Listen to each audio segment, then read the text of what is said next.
This is a reading from the poem of the Man God by Maria Valtorta, Volume 2, Episode 158. Jesus speaks to Johanna of Chuza on the lake, 8th of May, 1945. Jesus is on the lake, in Peter's boat, behind two other boats. One is a common fishing boat, like that of Peter. The other is a slender, expensive pleasure boat. It belongs to Johanna of Chuza, but the owner is not in her boat. She is at Jesus' feet, in Peter's humbler craft.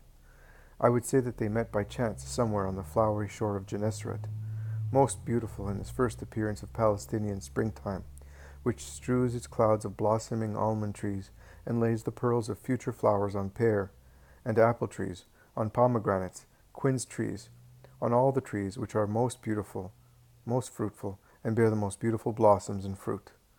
When the boat keeps close to the shore exposed to the sun, one can already see millions of buds swelling on the branches, awaiting to blossom, while the petals of the early almond trees flutter in the quiet air, until they alight in the clear water.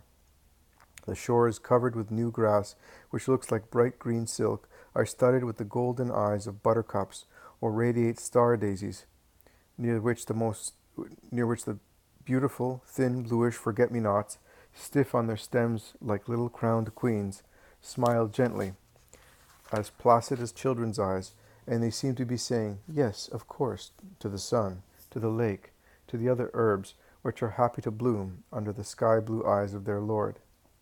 At the beginning of spring, the lake has not yet the opulence that will turn it into a triumph the following months.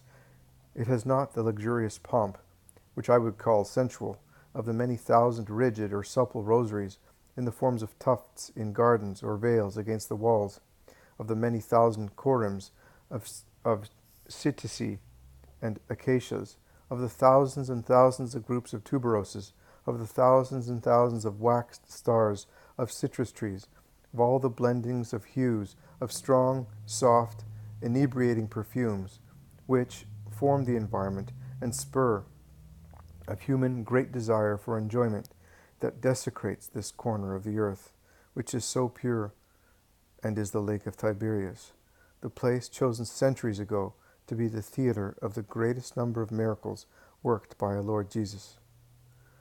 Johanna looks at Jesus, absorbed in the beauty of his Galilean lake, and her face smiles, reflecting, like a faithful mirror, his smile. They are speaking in the other boat. There is silence here.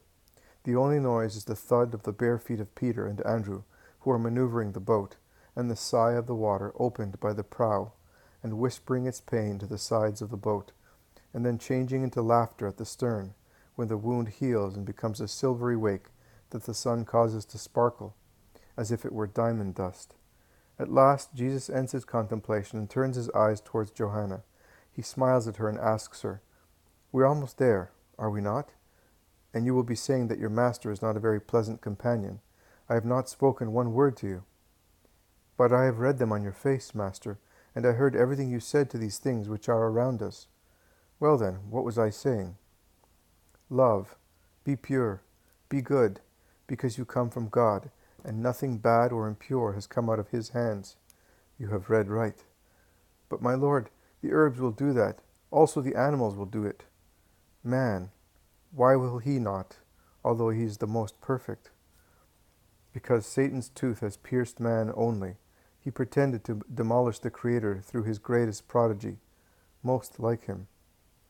Johanna lowers her head in thought. She seems to be hesitating and weighing two opposite desires. Jesus is watching her. She then raises her head and says, "Would you mind approaching some friends of mine who are pagans?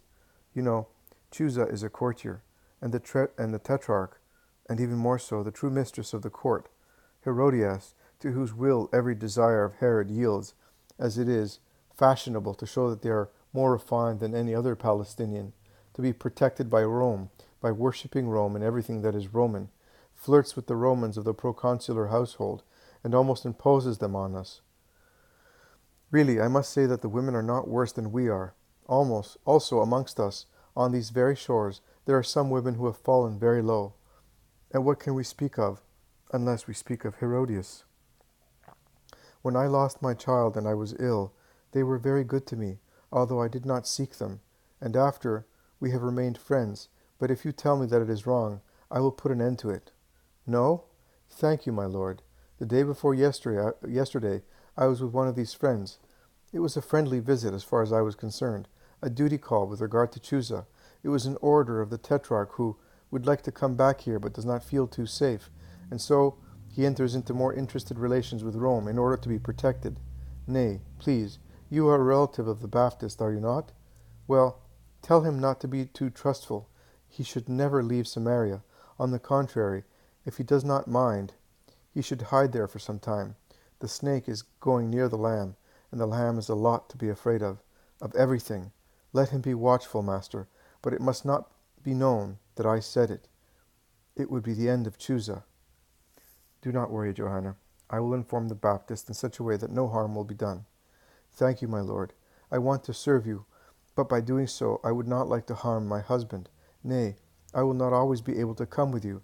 Sometimes I will have to stay, because he wants me to, and it is just." "You will stay, Johanna. I understand everything. Say no more, because it is not necessary. But will you want me to be near you in the most dangerous hours for you?" "Certainly, Johanna." Oh, what a burden it was for me having to say that, and actually giving voice to the words. But now I am relieved. "If you have faith in me, you will always be relieved. But you were talking about a Roman lady friend." "Yes, she is a close friend of Claudia, and I think she must be a relative of hers too. And she would like to speak to you, or at least listen to you. And she is not the only one. Now that you have cured Valeria's child, and the news traveled as quick as lightning, they are more anxious than ever. As the banquet the other evening, there was a lot of talking in your favor, and against you, because some Herodians were present, as well as some Sadducees, although if you asked them, they would deny it. And there were also some women, rich, but not honest. There was, I regret telling you, because I know that you are a friend of her brother, but there was Mary of Magdala with her new friend, and another woman, a Greek, I think, as dissolute as she. You know, among heathens, women are at table with men, and that is very, very, what a nuisance. My friend was so kind as to choose my husband as my companion, and that was a great relief. But the others, oh, well, they were talking about you because Faustina's miracle caused a stir, and if the Romans admired you as a great doctor or magician, forgive me, my lord, the Herodians and the Sadducees vomited venom on your name.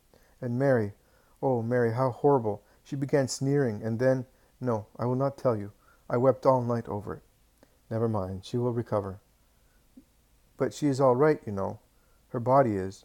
All the rest is poisoned. She will recover. You say so. The Roman women, you know what they are like? Said, "We are not afraid of witchcraft. Neither do we believe in lies. We want to judge by ourselves." And after they said to me, "Could we not hear him?" Tell them that at the end of the month of Shebat, I will be in your house. I will tell them, my lord. Do you think they will come to you? There is a world to be rebuilt in them. First it is necessary to destroy, then to rebuild. But it is not impossible. Johanna, there is your house and your garden. Work in it for your master, as I told you. Goodbye, Johanna. The Lord be with you. I bless you in his name. The boat draws near to the shore. Johanna begs, "Are you really not coming?" "Not now. I must revive the flames. In the absence of a few months, they have almost gone out, and time flies." The boat stops in a little bay which penetrates into Chuza's garden. Some servants rush to assist their mistress in getting off. Her boat arrives at the wharf after Peter's, and John, Matthew, the Iscariot, and Philip come off it and get on board Peter's boat, which slowly departs and resumes its voyage to the opposite shore.